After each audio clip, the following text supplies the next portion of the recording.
In this video, we'll learn how to easily delete custom stickers you've created on your iPhone running iOS 18.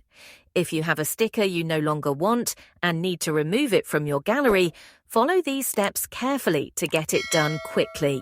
Let's get started. First, open the Messages app on your iPhone and go to any conversation. It doesn't matter which one. Next, tap on the little plus sign located on the left side of the screen. A menu will pop up with several options. Select the Stickers option. This will open your sticker gallery. Make sure you select the second option from the left, which will take you to your custom sticker library.